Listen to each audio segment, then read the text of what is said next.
Hey, so my name is Cameron King. I'm a current senior at Duke, and I did an independent study last semester with Professor Robert Duvall within the computer science department, and it was called Product Management Parrot. And so Parrot is a dating app designed specifically for college students, which we built, implemented, iterated through, uh, publicized, and sort of took from idea to published app within this independent study. It wasn't only focused on coding, but it was also on how to run a business, how to incorporate, how to sort of get an idea to an actual finished product, which includes all sort of facets. And so the first thing that we did was build the website. So this was the first draft. And as you can see, just from a design aspect, there's just a lot of things going on. And so we redesigned it, and this was the new product. And so it's a little bit cleaner, for example, things pop out. And this just came from a lot of testing over the course of the semester, talking to students to see what they liked, what was clear about the app, and getting really good messaging and feedback. And so Parrot, as I said before, is a dating app designed specifically for universities. And unlike Tinder and Bumble or any other dating app, you're not searching for people or discovering people within your area. Instead, this is designed specifically for universities and only universities.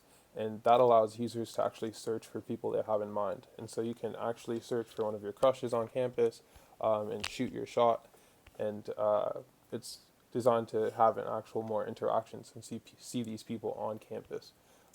There's a concept called flocks, which are your friend groups branded as the people you fly with. And so fraternities, clubs, social organizations can all join together and discover other people with friends, instead of feeling like dating app like Tinder or Bumble, or something that's more transactional.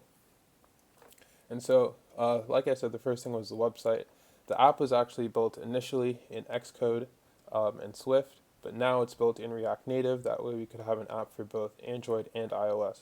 And so now it's on both platforms, and we have about 1.7 thousand users who've downloaded it.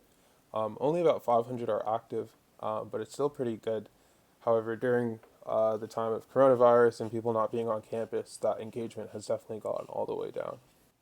So as I was saying before, a lot of our time actually went into doing interviews, and this is all available on this website. So workspace.getparrot.co. I did a survey which got over 90 responses, just asking people about whether or not they use dating apps, what they like about them, what they don't like about them, what sort of social media platforms they like, what are the contrasts and comparisons that they like. How do they figure out whether or not somebody likes them, and how technology can be used to inform that. We also did a documentary, which is about 40 minutes, which sort of talks about how people use certain dating apps and how social media actually serves as a pseudo dating app, because certain practices done on Instagram, for example, can be translating as flirting, or demonstrating interest. We also just did a ton of product interviews, so blind product interviews, putting the app in somebody's hand, and making and watching what they do and seeing their feedback live, because that can tell a lot just about where their eyes go, where their hands go, versus their reflective experience. And so sort of just getting both sides of everything, the ideals and also the nitty gritty of the app experience. So that's the research folder. Um, we also did a ton of design stuff, advertising, just designing mock-ups, for example. And so these are some of the old app screens. We had a whole press and media kit, so printables and social media advertising. And so getting some users just based off of advertising on Instagram stories, swipe up to download the app. Had a bunch of Duke students download our snap filter, with the chirp me tag.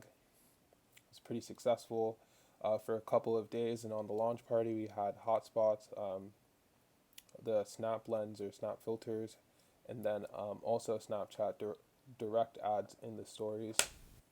And so it was pretty cool, just getting this to actually be something promotable.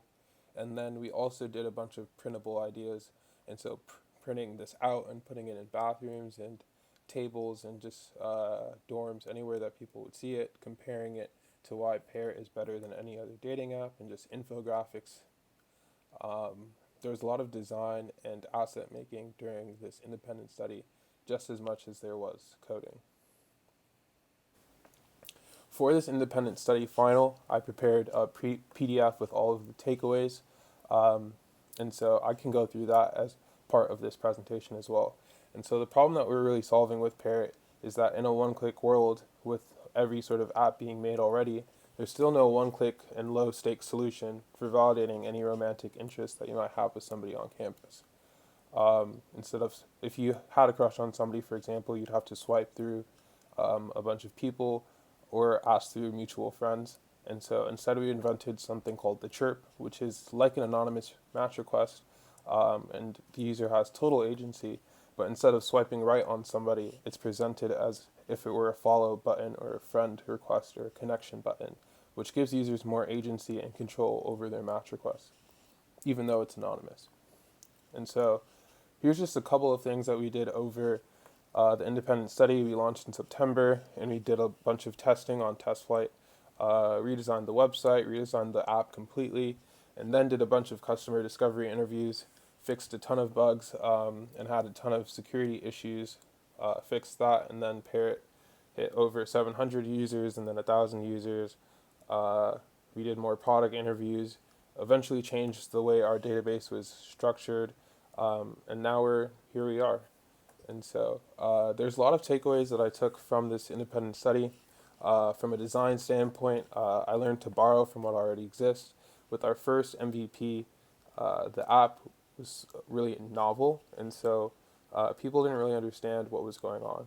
And certain features weren't clear, and obviously the value didn't come from it if people were confused.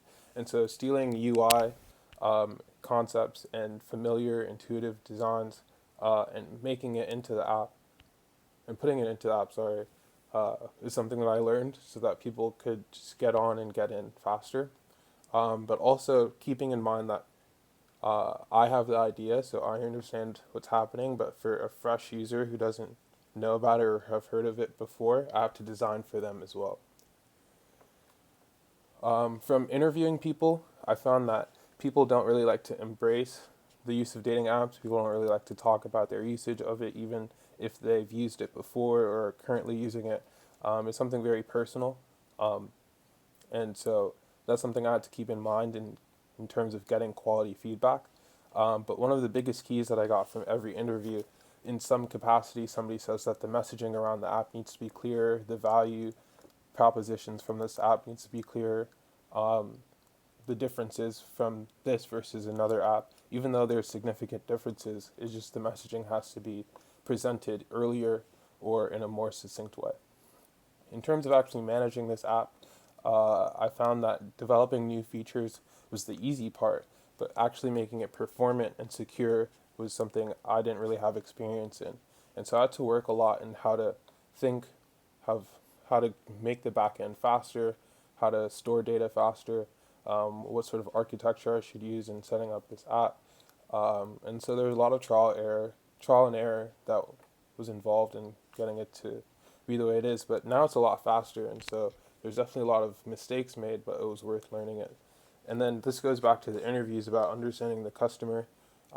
Taking the time to do interviews is really important because I can design all in my head, but it's not clear if I'm not like giving value to the customer.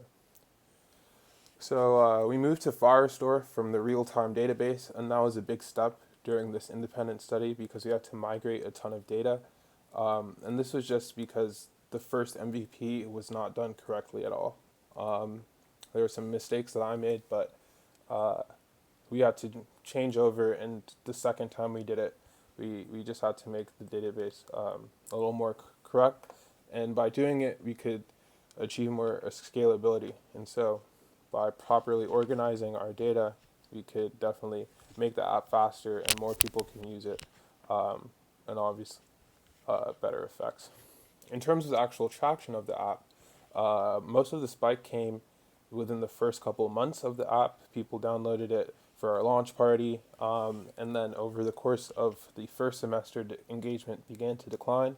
That was partly due to like bugs, performance issues, security issues, people's accounts just not saving some of the data, and so after fixing these bugs and relaunching in January of this year, we've been able to see a little bit more engagement, averaging around 500 monthly users, 70 weekly active users. So I'd say overall and all in all, Parrot was pretty successful. I'm really happy with what I was able to build. I got some help on Parrot, but it was really a passion project of mine, and I appreciated Professor Duvall being able to give me advice on all of this, and make and put out a real product for my portfolio. So thank you.